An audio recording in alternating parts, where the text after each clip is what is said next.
Hello guys, so Rafa ulit, GTA Cars. So halata naman GTA Cars. Ako ang pastol ng mga nawawaling Ford.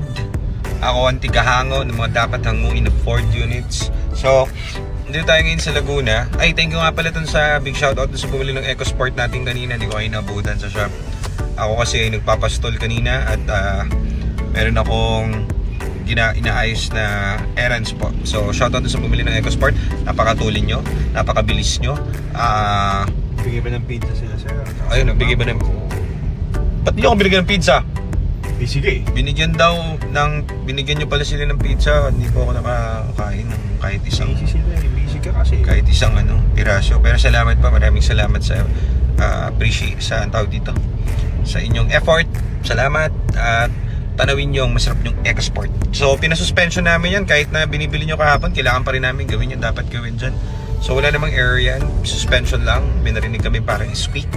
So kaninang umaga bago nyo kuhanin, habang kayo ay walang kamalay-malay, kami ay tumirada sa suspension. Pero bata pa kasi mileage yan problema lang yan is, ano ba problema na? Ba't pinasuspension nyo? May something? Wala, may konting lang. Kaluskos. So sayang nga naman, 2018 dapat dyan, solid.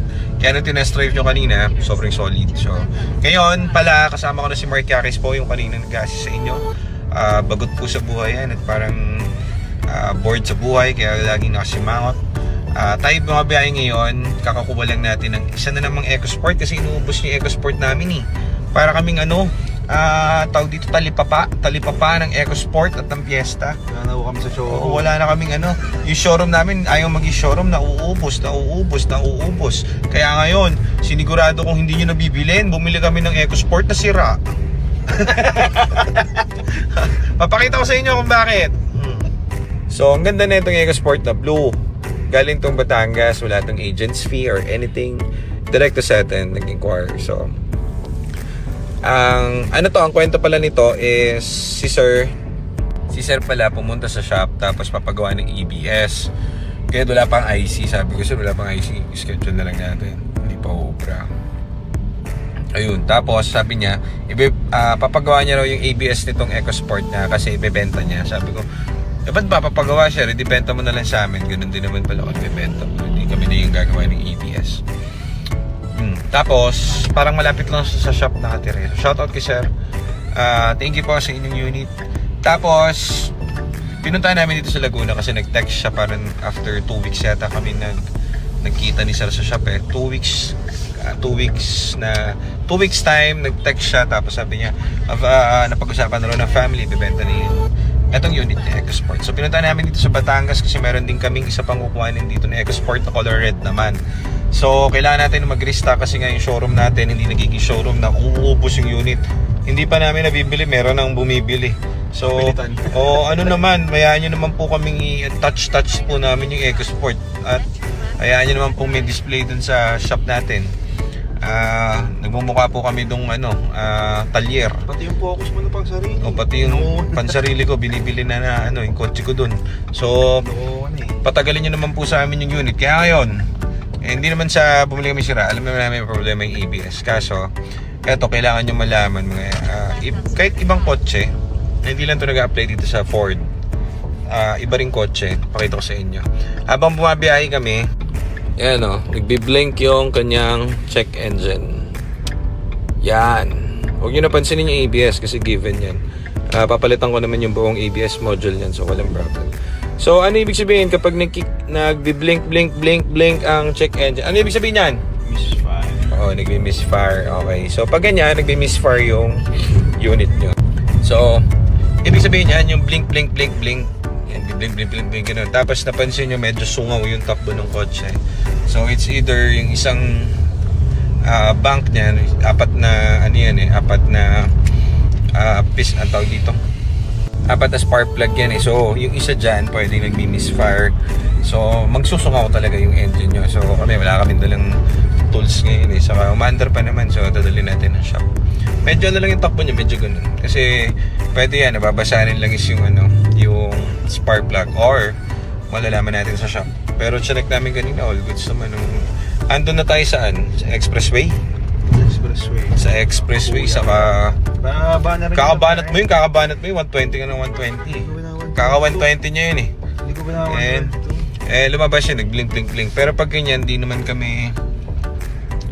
masyado alarming kasi sanay na kami. So, pag mga ganyan, medyo easy lang yan. So, kahit ano pa naman mangyari dito, wala ang problema. May stress para matest. Kahit ang pinaka-worst na mangyayari sa amin dito is kapag yung kotse na yung nakasakay sa amin ni Mark. Pero kapag kami pa yung nakasakay sa kotse, all goods pa yan, pwede pa natin mauwi yan, walang problema. Doon na sa shop and babalasahin or ayusin.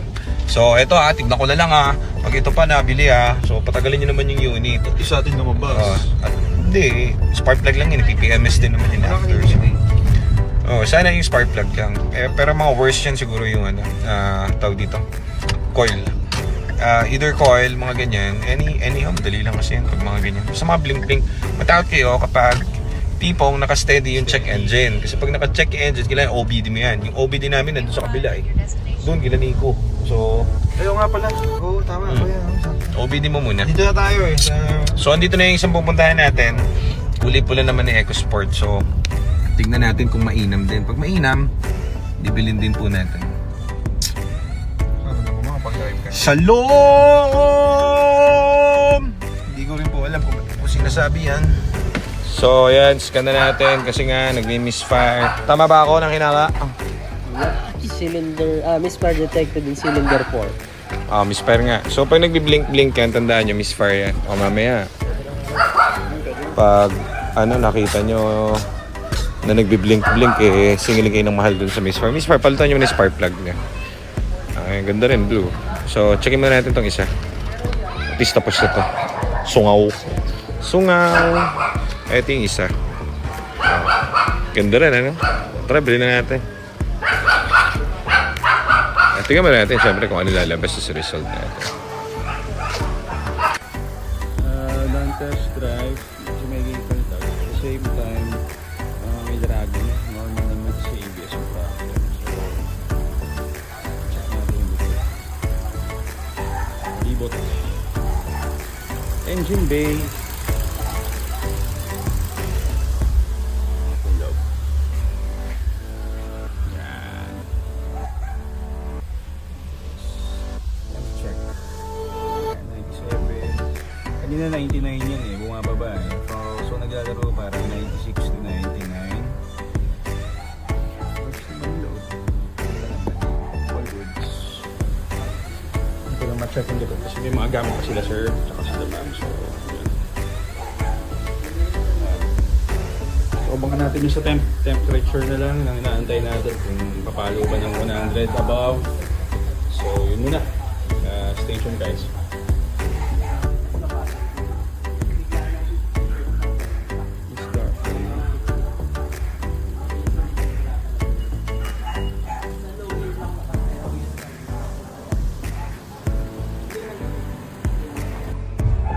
Uy. Sige na. O i-probo yun si Sir Yung ka na, corn beef 3. Sige na, parang kang tanga Ayaw ko gusto ko spam. Kaya spam, hingi ka spam. Pwede rin humingi spam ka. Export natin ito. So ka pa boy. Where you? Service natin for today. Pagod na tayo. Dahil may dadaanan pa kami sa Eco. Kaso bukas na lang. Tomorrow na lang. Tomorrow. Sila ma'am, pagkakatiwanan sa ating EcoSport. So thank you sir. OFW yan si Sir Kakauwi. Ang ganda ng bahay nyo. Ganda, no? Nangingibabaw sa mga bahay, So, blessed yung family nila. Magkakaroon pa ito ng ano ba yung kukuhanin nila? Veloz or Expander. So, yan. Thank you, sir. Uwi na kami. Ito isa nating EcoSport na nakuha. Color blue. Service natin. So, tayo? Ride safe. May dapat may kukuhanin pa tayong isang Eco. So, na lang. Bukas na lang siguro pagod na tayo. Daming transactions. Abangan nyo na sa shop. Right. Dito tayo ngayon sa Laguna, boy, sa Petron. So, syempre, papagas muna tayo. Saka di jingle. Malayong biyahe. Ito yung mga nakuha natin, So, isang washering color blue na EcoSport. Isang washering red na EcoSport. So, thank you po doon sa mga may-ari nito, pinagkatiwala niyo po sa amin yung units nyo, and mapupunta namang itong mga units nyo sa taong gagamit talaga sa kanila ulit, dahil sigurado may enjoy ulit nila to after natin ma-refresh lahat dito. So, gaganda oh. Gaganda. Tara, uwi na tayo. Yun yung mga tulonggis oh. CR. Tara, uwi muna tayo.